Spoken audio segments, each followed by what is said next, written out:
A SEAL Admiral grabbed me at Dad's memorial. Military only. His phone rang.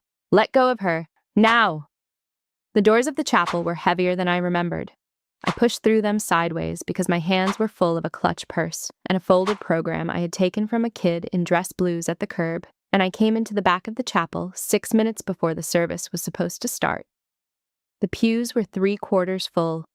The light through the stained glass on the south wall threw a long bar of color across the carpet of the center aisle. The organ was playing something I had heard at every Navy memorial I had ever been to, and could not, for the life of me, name.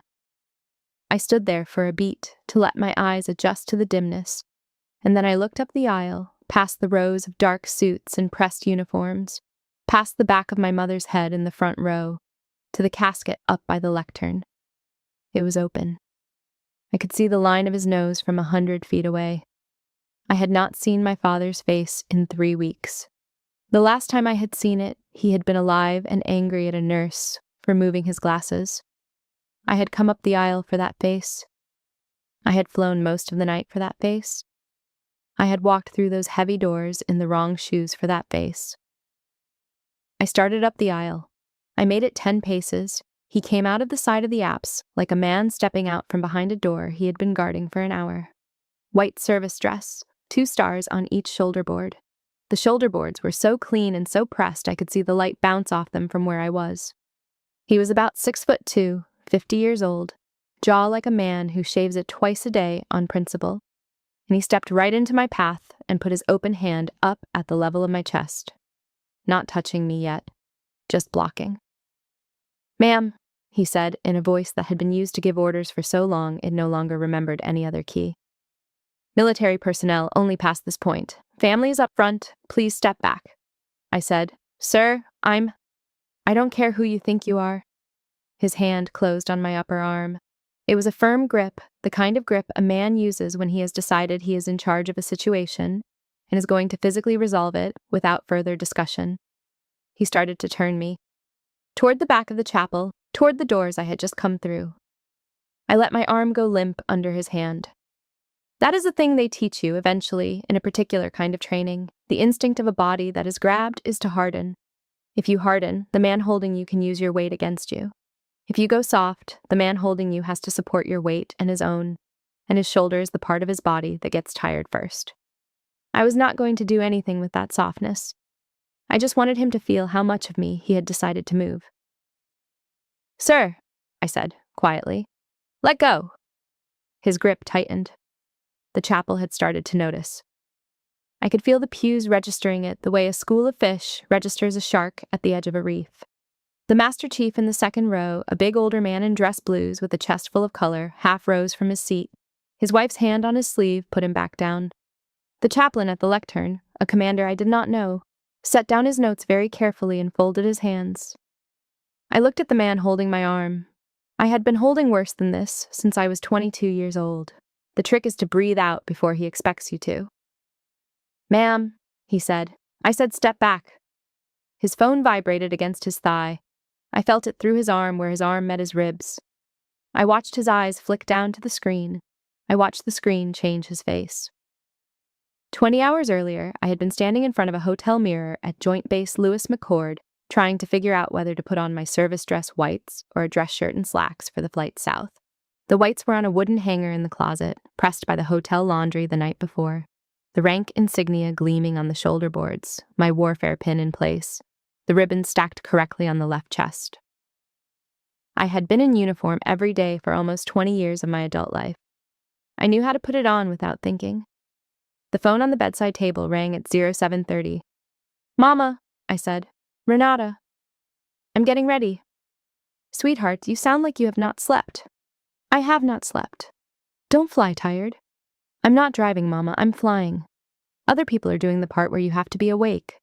She laughed. It was a small laugh, the kind a person makes when they have been crying for 2 days and have nothing left in their throat for it, but it was a real one. My mother is 73 years old, and she still laughs the way she did when I was 7, which is from her shoulders rather than her chest. "Just come, sweetheart," she said. "He'd want you in whatever gets you here on time." "Mama, I have one job today. I just have to be there." You are his. That is the only uniform that matters today. I told her I loved her, and I would see her by 10:30 Pacific time.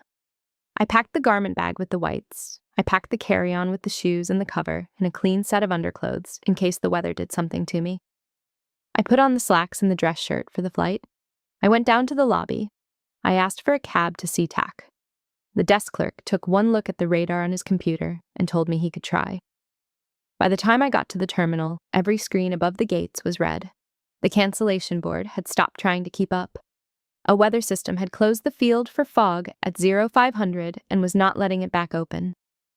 I stood at a Starbucks counter with a paper cup in my hand and felt the inside of my chest go very still, the way it does when a plan stops being a plan and becomes a problem. I called my mother from a quiet corner near the window. I told her, plainly, the field was closed and I was working it. She told me, plainly, to keep working it. She told me my brother was driving in from Yokosuka the long way through Travis. She told me my uncle had asked, days ago, if he should come, and she had told him to do what he thought my father would want him to do, and he had said, in that case, he would come. She told me she had set up an iPad for Cousin Doreen. She told me to drink the coffee instead of crying into it. I told her I would. I hung up. A commander I knew by sight, surface warfare guy from the staff at Bremerton, walked past the counter with a 2-bar combination cap under his arm. He saw me. He stopped. He came back. Captain Hale, he said. Commander? You trying to get south? I am trying to get to Coronado by 10:30. He looked at the board. He looked at me. He said, I have a P8 on the ramp at McCord doing a ferry hop to North Island in 2 hours. I have empty seats. Would you like one? I am not going to pretend I did not want to cry. I did not, but I wanted to. Commander, I said, I owe you one. No, ma'am, he said. You don't. He took me to his car. He drove me back to the base without small talk, which I appreciated. He walked me through the side gate. He shook hands with the duty officer at the line and made the introduction, and that was the end of his part of it. The crew chief, a sailor of about 25 with red hair and the calm of a man who had loaded grieving people on aircraft before, gave me a headset and a folded gray blanket and a bottle of water from a cooler he was carrying. He showed me to a side-facing seat. He buckled me in himself, the way you do for a child you have not introduced yourself to yet. I did not put on the blanket. I put my head against the bulkhead, and I watched the cloud deck come up under us. The aircraft was loud, the way maritime patrol aircraft are loud, in your chest more than in your ears, a steady working sound. I thought, all the way south, about my father's face the way I had last seen it, with the nurse standing over him moving his glasses. I thought about how he had looked at me from underneath the moved glasses, with the polite expression of a man who had decided not to make the nurse feel bad about touching his things. I thought about how that was the last expression of his I would ever see in motion. The P-8 landed at North Island at 10:05 Pacific. The garment bag with the whites was still in the cargo hold somewhere over Oregon, because the only thing the commander could put in his cabin in time was me and my carry-on. The carry-on had the shoes. It did not have the uniform. I sat in the rental car in the long-term lot for 40 seconds with both hands on the wheel, and I made the decision the way you make every important decision in this life, which is by looking yourself in the eye in the rearview mirror and asking what you are actually going to do. I was going to my father's casket in a charcoal dress my mother had bought me for a wedding 2 years ago, with the wrong shoes, because if I sat in this parking lot and waited for a uniform that was going to land in 2 hours, I was going to miss the moment they closed the lid. I pulled out of the lot. I drove over the bridge. I took the long way along the Strand because that was my father's way, and I wanted to be on his road for one last set of turns. The dress was charcoal. The shoes were the wrong ones. My mother had stopped caring what I wore the day my father was diagnosed. I thought, walking from the parking lot toward the chapel doors, that I had 15 minutes. I had, in fact, less than 7. My father walled his work off from his family for 40 years. I do not say that as a complaint. I say it the way you say a fact about the weather. He was a SEAL plank owner generation, which means he was in the teams when the teams were so small you could count them. He went to places he was not supposed to talk about for decades after he came home. He kept the door between the house and the work closed because the door was his job, in a way. and he believed the door kept us safe. He may have been right. I will never know. What I know is what it cost. When I was 16, at a school awards night in a parish hall in San Diego, a neighbor's father shook my hand at the cookie table. He was a retired Navy man himself, full, white mustache, the bearing of an aviator. He smiled down at me and asked the question he asked every kid he met. "What does your dad do for a living, honey?" "He works with the government, sir." "Doing what?" "I'm not sure exactly, sir." I had been coached to that sentence since I was 7 years old. It was the truth, and it was a wall. The neighbor smiled the way he had smiled before he asked. He did not press. He moved on to the cookies. I watched him go, and I thought, the way a 16-year-old thinks that this was the price of having my father. The price kept coming due. When I was 23 years old and freshly commissioned, I came home in the summer between my surface warfare officer school and my first ship. I told my father in the kitchen, holding a coffee, that I had put my name in for a special operations support track at the next billet rotation.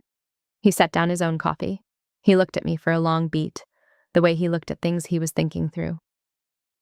"Use your mother's maiden name on the orders if you can, Renata," he said. "Make your own way." "Dad, I'm not ashamed of your name. I'm proud of it. I just don't want anybody handing you anything because of mine." I did not change my name. I made my own way anyway. He never brought it up again. He never asked, in the 18 years after that conversation, what I actually did at work. He let me tell him what I could when I could, and he asked nothing else. He came to my promotions in a dark suit. He never wore his trident to my ceremonies. He told my mother, when she asked, that today was mine. When I was 38, I came home from a tour I could not describe even to him. We sat on the back porch in the summer dusk with 2 beers. We did not speak for an hour. The cicadas in his eucalyptus trees did the talking. Then he said one sentence and let it land. "You made it back. That is all I need to know." I watched the dusk come down over his fence line, and I decided that was more than most fathers can say. The cost of the wall, I thought, walking up the aisle in a charcoal dress at his memorial, was that the people in this room mostly did not know my face. The men who had carried him out of bad weather, the Master Chief who had been a petty officer 3rd class with him, the senior chief who had married a girl my father introduced him to. None of them had a photograph of me anywhere in their houses, because my father had not put one out in his own. He had loved me by keeping me out of frame. I had loved him back by becoming someone whose frame he could be proud of, in a service that mostly did not know we were related. I had not realized until I walked into the chapel that morning how much of that work had been done in the dark. My mother had set up a live stream. I did not know about it until later. She had asked the chapel volunteers about it 3 days before, because her husband's cousin Doreen, who is 78 and has not been on a plane in 8 years, had told my mother on the phone in tears that she could not get to San Diego in time. There was an aunt in Edinburgh, 91 years old, who had wanted to attend and could not. They were children of teammates in 3 time zones. So my mother had asked, in the gentle and unstoppable way she asks for things, whether it was possible to set up a small camera. The chapel volunteers said yes. They did this all the time. The morning of the service, an E5 religious program specialist set up an iPad on a small tripod at the back pew, pointed toward the lectern with the casket in the corner of the frame. He talked my mother through the test and then went back to his desk. My uncle Edmund had landed at North Island the night before. I did not know this either. He had not told me he was coming. He had told my mother and asked her not to tell me, because he knew I had been moving for 2 days straight, and he did not want me to feel I had to make space for him in my plans. He had taken a rental and gone to a hotel on the Strand. He had eaten dinner alone at a place on Orange Avenue we used to go to when I was a kid. He had walked back along the beach. In the morning he had come to the chapel early. He had asked the volunteer if there was a quiet place to take a call he could not move. The volunteer had shown him into the chaplain's small office off the apse, with a desk and a chair and a navy print of a hospital ship in a frame on the wall. My uncle had set his own iPad on the desk facing him, propped against a stack of hymnals. He had pulled up the livestream link my mother had sent him.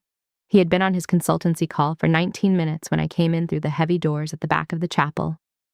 I do not know what the call was about. He has never told me. He ended it mid-sentence. I have asked him, in the months since, what he said to whoever was on the other end. He has told me every time that it does not matter. He watched on his iPad as the man in the white shoulder boards stepped into my path. He watched the hand close on my arm. His face, by his own later description, did not change. He picked up his phone. He pressed the single contact at the top of his recents list, which was the personal cell of the current commander of Naval Special Warfare Command, because they had spoken 3 days earlier about a memo. The phone rang against the white trouser leg of the man holding my arm. He answered without looking down. Crowley. Marshal. The voice on the other end of that call was quiet, exact, and known to him. Take your hand off Captain Hale, my uncle said. Now. That is your only warning. Then look at the doorway behind you. I watched Crowley's posture collapse. It happens in a single breath.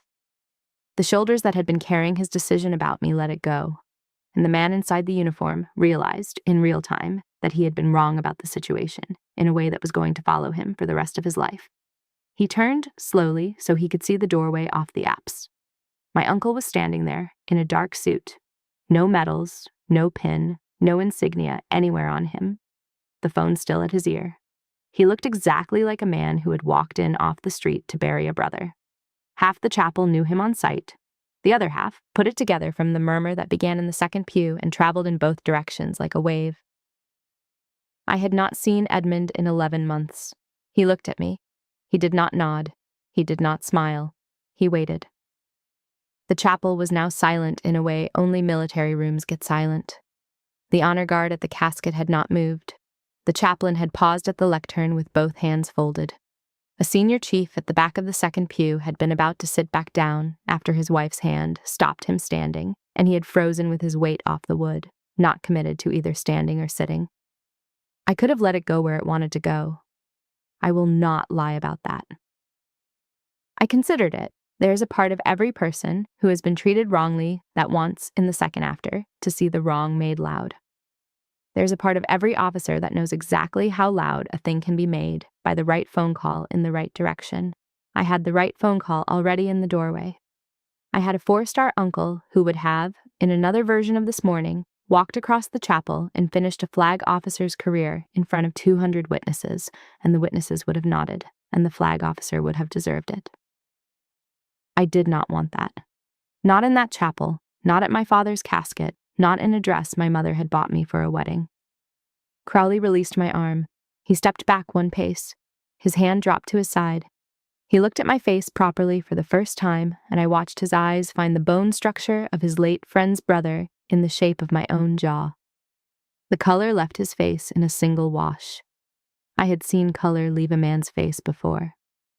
It is not a small thing to watch. The chapel was watching us now in a way the chapel had not been watching us before. People had turned in the pews. The Master Chief in the second row had stood the rest of the way up. His wife had let her hand fall from his sleeve. An older woman in a black hat, 3 rows back, had put a tissue against her mouth. The chaplain at the lectern had not picked his notes back up. Nobody made a sound. The rooms my father had taught me to read had been mostly very small rooms in mostly very dark places. But the principle is the same in a chapel as it is anywhere else, which is that the way a room goes quiet tells you what it has decided about what just happened. This chapel had decided in my favor inside of 2 seconds. I noted that. I tried not to use it. My uncle crossed the chapel slowly. He did not hurry, he did not have to. He stopped 2 feet from Crowley, and he spoke at a level only the front 2 rows could hear. Marshal, apologize to her, properly. Then walk to the back of this chapel and sit until we are done. I cut in. Sir, I said, to my uncle. Where's? My voice was steady, because I had been steady in worse rooms than this one. We bury my dad first. Everything else can wait. Edmund held Crowley's eye for 1 more half second. Then he stepped back. He nodded to me. Just once. The smallest nod he had ever given me. Crowley turned to me. His hat was in his hands now. He had taken it off without realizing he was taking it off. Captain Hale, I am sorry. Admiral, please take a seat. He walked to the back of the chapel. He sat in the last pew. He set the hat on the wood beside him and folded his hands on his knees and looked straight ahead at the lectern and did not move again for the next hour. I walked the last 10 paces to the casket. My father's face had been done by a man who knew his work. The line of the nose, the small white scar across the bridge that he had carried since he was 16 and a horse threw him into a fence post. The hair, which had gone white at the temples by the time I was a teenager, brushed back the way he had brushed it every morning of his adult life. His hands were folded on his chest. The cuffs of his suit were clean. I put my hand on the rim of the casket.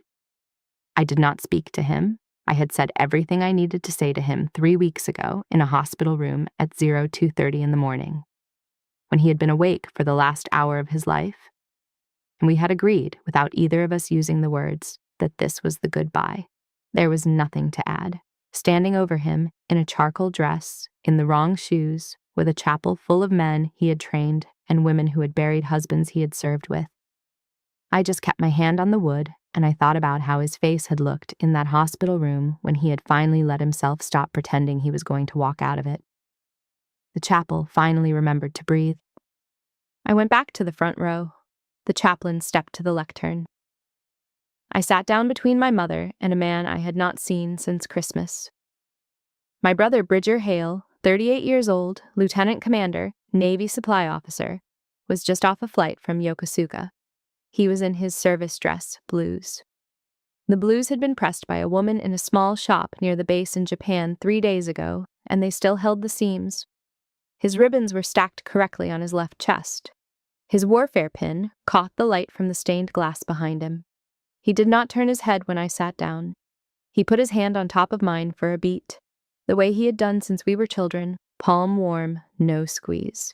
He took his hand back. He kept looking at the casket. My mother turned the smallest amount toward me. She whispered without moving her lips much, the way she had learned to whisper at concerts when we were small.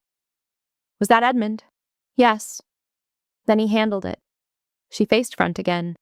I sat there in the front row, holding my mother's hand, and I made the decision that was going to define the next 10 years of my career. I was not going to be the reason a flag officer lost his command at my father's funeral. My father would have called that a coward's revenge. He would have said it once, in his kitchen, with a coffee, and he would not have said it again. He had been very economical with words. He had been more economical with judgments.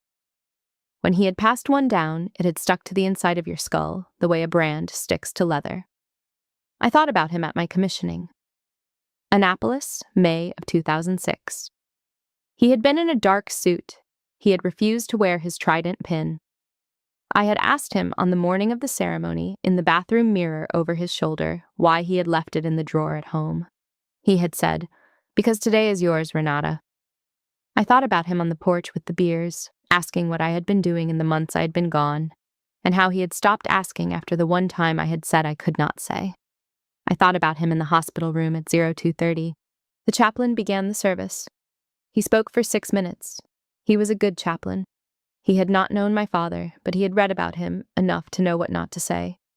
He gave the room my father's full name and his branch and his retirement rank and the dates that bracketed his life.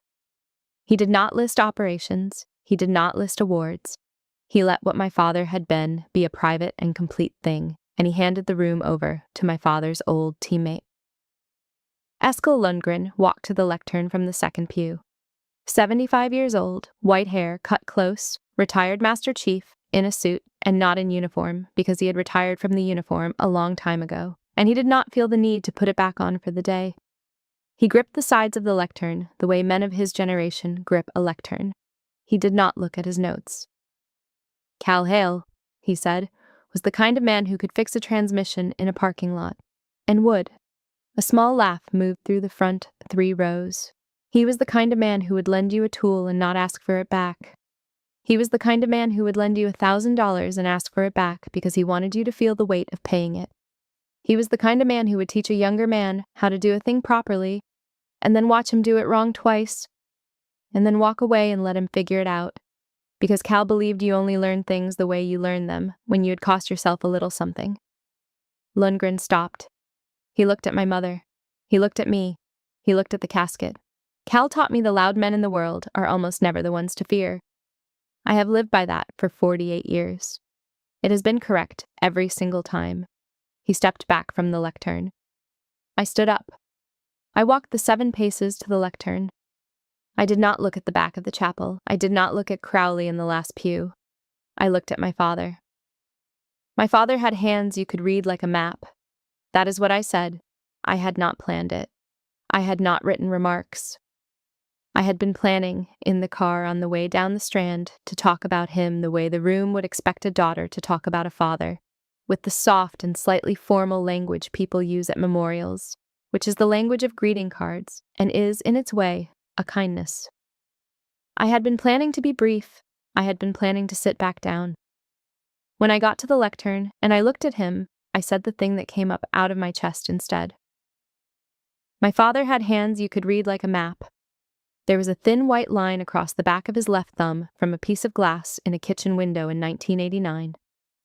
There was a flat callus across the inside of his right palm from a rope he held for 6 minutes when he was 27 years old. There was a half-moon scar on the second knuckle of his right ring finger from a fence post he hit a horse against when he was a kid. He never told us how he got most of them. He told us how to use ours. The chapel had gone still. He taught me how to fold an American flag when I was 7 years old, 13 folds. He made me redo the first fold twice because the corner was off by a 1/4 inch and he could see it. He said, if you are going to do something for someone you love, do it correctly the first time. He said that about flags. He said it about other things too. I have been trying to live up to it ever since. I could hear outside the chapel doors the bugler clearing his throat in advance of taps. My father kept his work outside the house. He kept his hands inside it. I joined the Navy in spite of him. I stayed in because of him. I am here today because he taught me how. I did not say my rank. I did not say my branch. I did not say what I did for a living, and I did not say what he had done for a living, because that had been his rule, and I was going to keep it for him. On the last day, it was his to enforce. I stepped back from the lectern. The chaplain nodded to the honor guard. The detail moved forward. The flag fold is 13 movements. You count them in your head if you know them. You do not move your lips. The detail had been doing this for so long, they did not have to count.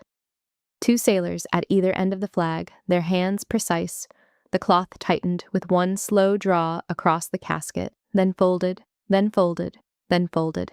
The honor guard at a Navy funeral does not hurry. They do not have to. The folds are exact and the silence is exact, and the rest of the room holds itself still in the rhythm of the folds, because there is no other rhythm that fits. At the 13th fold, the triangle was tight. The senior chief, the senior member of the detail, came around the head of the casket. He went to one knee in front of my mother. He held the folded flag out with both hands, the way the regulation requires. On behalf of the President of the United States, the Chief of Naval Operations, and a grateful nation, please accept this flag as a symbol of our appreciation for your loved one's honorable and faithful service. My mother received it. Her hands did not shake. They had not shaken at my father's diagnosis. They had not shaken at my father's discharge from the hospital. They had not shaken when we had to call the hospice. They were not going to shake now, in a chapel, in front of 200 people who had loved her husband. She held the triangle in both hands across her lap. She looked at the senior chief's eyes. She said very quietly, "Thank you, Chief." He stood. He saluted. He returned to the detail. Taps started outside the chapel doors. The bugler was good. He took the notes slowly. He gave them the air they needed. The chapel did not move during taps. I could feel my brother's shoulder against mine, where we were sitting too close together on the pew. I could feel my mother's hand on my forearm, the flag triangle in her lap, the silver of her wedding ring resting on the canvas edge. When the last note went out into the air over the courtyard, the chaplain spoke the final benediction. The detail came to attention. The casket was wheeled out by 6 men in dress blues, slowly down the aisle, past Crowley sitting in the last pew, out through the heavy doors. The room rose. The room filed out. I went out into the courtyard on my mother's arm. The sun was high. The marine layer had burned off. There was a Navy band somewhere on the far side of the parade ground playing something soft. People came up to my mother in 2s and 3s, old men in dark suits, women her age in dark dresses, a few in uniform. Each of them took her hand. Each of them said the right thing. My mother said the right thing back. She had been doing this for the last 3 weeks at the hospice and the funeral home and the dock at my father's friend's boat where they had gone, just the two of them, the morning after he had died, to scatter a small handful of his ashes into the Pacific because he had asked her to. I stood beside her for an hour. I do not remember the names of half the men who shook my hand. I remember some of them. I remember the Master Chief, who had been about to stand in the second row, who took my hand in both of his and said, "I served with your father, Captain. I should have known your face." I remember the woman in the navy blue dress who said, "He talked about you, you know. He never said your job. He talked about you." I remember Eskil Lundgren's hand on my shoulder for a beat, and his quiet, "He was proud of you, Renata. He told me that himself." I remember a man of about my father's age in a wheelchair, pushed by a younger man who was clearly his son. The older man took my hand and held it, and he said, "I owe him a debt I never paid him. I want you to know I tried to pay it. He would not let me." His son nodded behind him, the way you nod when you have heard a thing your father has said before, and you are not going to interrupt him saying it again. I thanked him. I did not ask what the debt was. I would not have been told. The son wheeled him away across the courtyard. I watched the back of his head, and I thought about how many men in this courtyard were carrying debts to my father they had not been allowed to pay. I remember a young lieutenant junior grade, a woman who came up at the end of the line and stood in front of me without speaking for a beat. She had stopped when she got to me. She was trying to figure out what to say. I waited. She finally said, "I am sorry for your loss, ma'am." I said, "Thank you, Lieutenant." She said, "I came because my father served with him. He could not be here." I said, "Where is your father, Lieutenant?" She said, "He is at Walter Reed, ma'am." I said, "Tell him Cal's daughter said hello." She nodded once. She stepped back. She rejoined the line for the parking lot. I remember the parking lot. The crowd thinned. The cars pulled out. My mother went home with Bridger. My uncle had taken his rental back to his hotel to change and would meet us at the house. I stood at my rental, keys in my hand, not yet putting them in the door, looking out at the empty parade ground. Crowley walked across the lot toward me from 20 feet away. Slowly, his hat in his hand. He stopped 6 feet short. He waited to be invited closer. I nodded. He took the 3 steps. "Captain Hale," he said. "There is no version of an apology that fixes what I did in that chapel. I am offering one anyway." "Go ahead, Admiral." I had it in my head Cal's daughter was a school teacher in Idaho. I do not know where I heard it. I do not remember whether I heard it 5 years ago or 10 or 15. I never asked anyone if it was true. I treated you the way I treated you because I had decided who you were before I looked at you. "Thank you for the apology. I will offer my resignation to the Chief of Naval Operations by close of business tomorrow." I let that sentence sit in the air for a moment. The wind came across the parade ground. I could smell salt and asphalt and a faint trace of jet fuel from North Island. He stood at the position of attention without standing at the position of attention. His shoulders were the shoulders of a man who already saw the rest of his life. "No," I said. "You will not." He looked at me. He did not move. "You will report yourself to the Inspector General by close of business tomorrow. You will give them the full statement. You will not edit it. You will take whatever paper comes back from that report. You will be the kind of leader who never does that again, and you will not resign. Captain, I will not be able to look at you in a meeting after this. You are going to have to learn how, Admiral. I am the officer reporting to take Naval Special Warfare Group 1 in August. I would prefer you be in your job when I get there.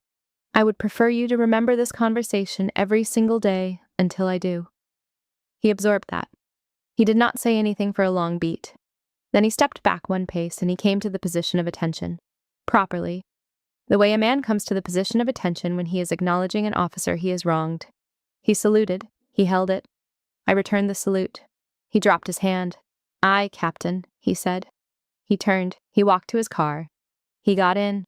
I watched the car turn out of the lot and onto the perimeter road and disappear behind the line of palms at the gate. I stood at my rental for another minute. I did not feel what I had expected to feel. I had expected to feel righteous. I had expected to feel taller. I had expected the small, mean satisfaction that comes when you have used a thing against a man who had used a thing against you. I felt none of those things. What I felt was tired, and a small soreness in the upper arm where his hand had been, and the much larger emptiness of the rest of the day in front of me. I got in the car. I drove to my mother's house. My uncle drove me from the chapel to my mother's house. He had told me in the courtyard that he had given his rental driver the afternoon off, and would I mind taking him? I had not minded. We did not talk on the drive. He sat in the passenger seat of my rental, with his hands folded in his lap, his suit jacket buttoned, his eyes on the road. He was 79 years old, and he held himself the way he had held himself at 60, which was the way he had held himself at 40, which was the way the Navy had taught him to hold himself when he was 19. I had not seen him in 11 months. The last time we had been at a small house in Annapolis my mother had rented for a long weekend in September, and he had come over for dinner and brought a bottle of wine in a paper bag with 3 peaches in it from a stand he had stopped at on the drive down. He had been the same then as he had been when I was a child, which was a quiet man who arrived when he said he would and left when he said he would and did the things he said he would do in between. He had been my father's older brother by 3 years, and he had spent most of his career outranking my father by a country mile. And the two of them had loved each other in the way men of their generation loved each other, which was by not making a thing of it. My mother's house is 6 blocks from the chapel, and it is a small 2-bedroom that she and my father had bought in 1983 with a down payment they had saved from his enlisted pay. The orange tree in the front yard has been there since I was a baby. The screen door still sticks. Bridger had gotten there first. He had hung his jacket over a kitchen chair, and he had put a pot of coffee on. My mother was at the kitchen table. The folded flag was on the table in front of her in its triangle. The 4 of us sat there for 2 hours, and we did not talk about the chapel. We talked about other things: the orange tree, which needed pruning, a car my father had been planning to sell that was still in the garage, a neighbor who had brought a casserole, the casserole which was on the counter and was unfortunately bad. My mother had laughed at the casserole. Bridger had laughed at the casserole. Edmund had not laughed, but he had smiled, which from him is a laugh. Nobody drank the coffee. My mother kept pouring it anyway, because the act of pouring it was the act of keeping the kitchen going. Bridger told a story about a fishing trip he and our father had taken in 2011 that I had not heard, in which my father had hooked a fish so large that he had stood up in the small boat and tried to fight it the way you fight a fish 3 times the size of the one you have. And the line had snapped, and the rod had bent the wrong way, and my father had laughed for 10 minutes straight. My mother had laughed at the story. My uncle had smiled at the story. I had not laughed, because the picture in my head of my father standing in a small boat in the middle of a laugh that had lasted 10 minutes had taken the breath out of my chest in a way I had not been ready for. At about 3 in the afternoon, in a small lull, I asked the question I'd not asked. Uncle Edmund. Renata. Why did you come? He set his cup down. He looked at me across the table. His eyes are gray, and they have been gray since he was a boy. Your father, he said, was my little brother. I had been on a plane every time he needed me for 58 years. I was going to be in the room when we buried him. He did not mention Crowley. I did not either. We sat in the kitchen for another hour. Bridger told a story about my father teaching him to ride a bike, which my mother had not heard, which made her laugh in the bigger way. Edmund told a story about a fishing trip he and my father had taken in 1971, before either of them had married, which I had not heard, which made my mother dab her eyes with a paper napkin. I told the story of my father teaching me to fold the flag at 7 years old, which everyone in the kitchen had heard, but which my mother wanted me to tell again because she wanted to hear me say it in our own kitchen and not at a lectern. At about 5:30, my uncle stood up. He thanked my mother for the coffee he had not drunk. He kissed her on the forehead. He shook my brother's hand. He put his suit jacket on. He turned to me at the door. Walk me to the rental, Renata. We walked the half block to where his rental was parked under the orange tree at the corner. He stopped at the driver's door. He turned to me. You did the right thing in that parking lot. I do not know if I did, Uncle Edmund. I do. You did. Your father would have done it the same way. He would have wanted you to let me make the call myself. He would have wanted me to be in the room. I was in the room. The call was always going to be yours after that. He looked at me for a long beat. You are going to be a good flag officer, Renata. He got in the rental. He drove to his hotel. I walked back to my mother's house. Late that night, I sat on my mother's back porch with a cup of tea and let it go cold. The marine layer was rolling back in across the harbor. I could hear a foghorn somewhere out past the breakwater. I could hear the distant compressors at North Island. I could hear faintly the freeway. The orange tree in the front yard was throwing a thin shadow across the side fence under the porch light. I thought about the dress I was still wearing. I had not changed. There had not been a reason to. I would sleep in the t-shirt my brother had loaned me out of his go bag, and I would put the dress back in a garment bag in the morning, and I would not wear it again for a long time, possibly ever. I thought about how, 20 years ago, I had wanted my father to be in the front row at my commissioning so badly that I had hated him for the months he had been gone in the lead up to it. I thought about how that hatred had taken me a long time to put down, and how, by the time I had put it down, I had also put down the wanting, and how the work I had done in the absence of both had become the only thing in my life that was mine. The cost of the wall, I thought, was that the people in his world had to be told who I was. The gift of the wall was that I had become someone, on my own, who they had to be told about. He had loved me by keeping me out of frame. I had loved him back by becoming someone whose frame he could be proud of. I sat on the porch for another hour. I watched the fog come in. I thought about the chapel. I thought about Crowley's face in the moment he had heard the voice on the phone. I thought about my uncle in the doorway with no medals and no insignia and the small nod he had given me when he had stepped back. I thought about my father's hands on the inside of his casket, folded, clean. I turned off the porch light. I went inside. August came down out of a clear sky. North Island Naval Air Station, the runway behind the hangar, a row of folding chairs in the gold afternoon light, 3 rows of dress whites and dress blues, plus a small wooden lectern, a podium. My orders from the Bureau of Personnel, printed and bound and waiting on the podium for the adjutant to read them out. My mother was in the front row in a soft blue dress. She had bought it for the occasion. Her hands were folded in her lap and steady. Bridger was beside her in his service dress whites, his ribbons stacked correctly, his cover under his arm. Edmund was in the second row at his own request, in a dark suit, no medals, no pin. He had told me on the phone the week before that he did not want anyone in the front row of my pin-on to be a 4-star. He had said it the way he said things, which was once, and final. I had not argued. Crowley was in the third row in his service dress whites. He had asked, through his chief of staff, whether his attendance was welcome. I had told the chief of staff that it was. He sat very straight. He did not look at me. He looked at the runway behind the chairs. The adjutant read the orders. He had a good voice for it. He read them slowly. The captain's selectees in the front of the formation listened. The chiefs in the second formation listened. The civilians in the chairs listened.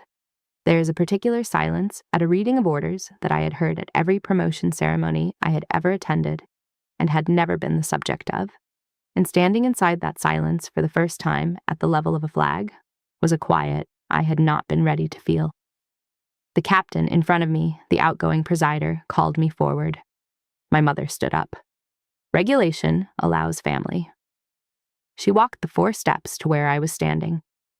She had not done this since my pin-on for commander, and her hands had been steady then too. She had a silver star in a small black box. She had practiced the night before in her kitchen with my brother holding the box for her. She took the star out. She fitted it into the holder on my collar. She closed it. She set her palm against my cheek for a half-second. She walked back to her chair. I took the oath. The room was silent. The wind across the parade ground caught the colors at the back of the formation and snapped them once. I went to the lectern. I had been told by my chief of staff and by the public affairs officer and by everyone in my circle who knew about this kind of thing that the remarks at a flag pin-on are expected to be 5 to 7 minutes. I had been told to thank the people who had brought me here. I had been told to invoke the service. I had been told to lay out, in broad strokes, my intent for the new command. I said 2 sentences. My father taught me to fold an American flag when I was 7 years old. I have been trying ever since to be worth folding one for. Thank you." The room did not applaud. It did the other thing, the quiet thing, the thing rooms full of sailors do when they have heard something they want to hold.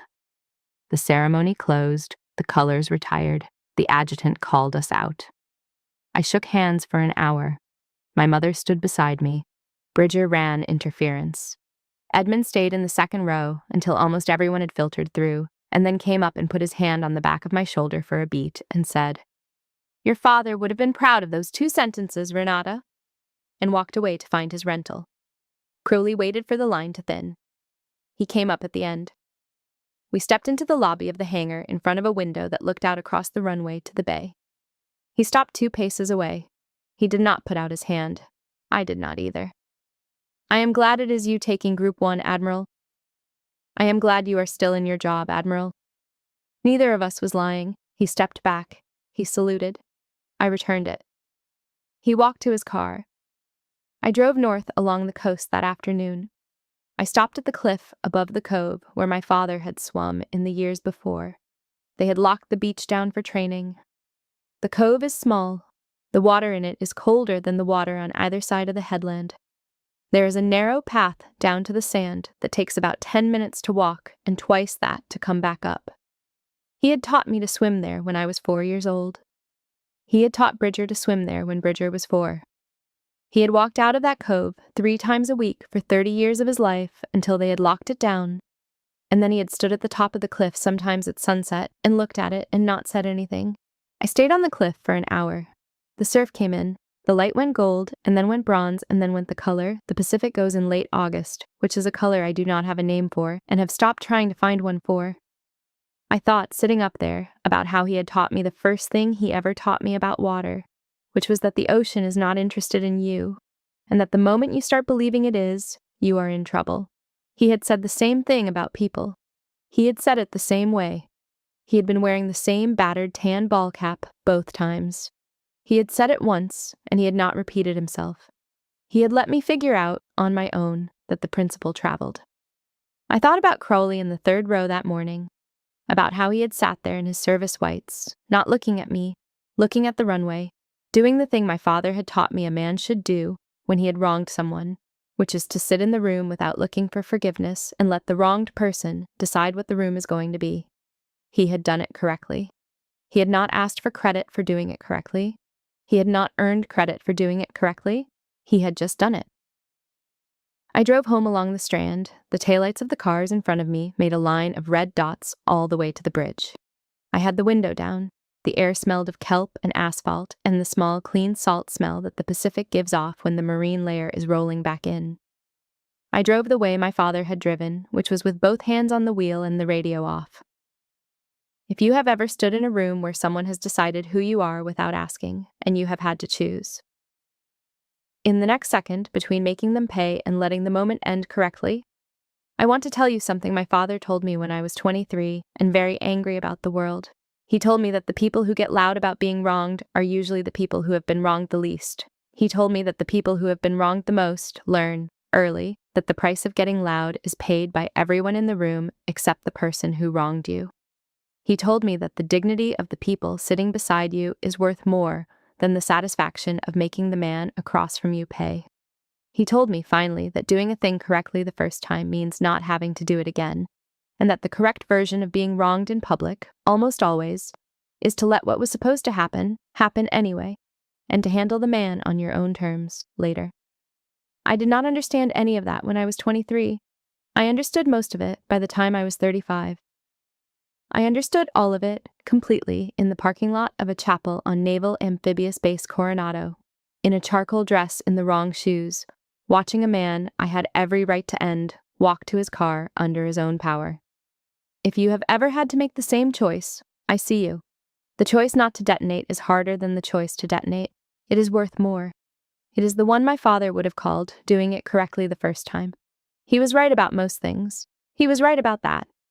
I fold the flag in my head sometimes when I have to.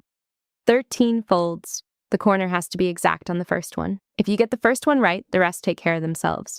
He taught me that when I was 7. He was right about that too.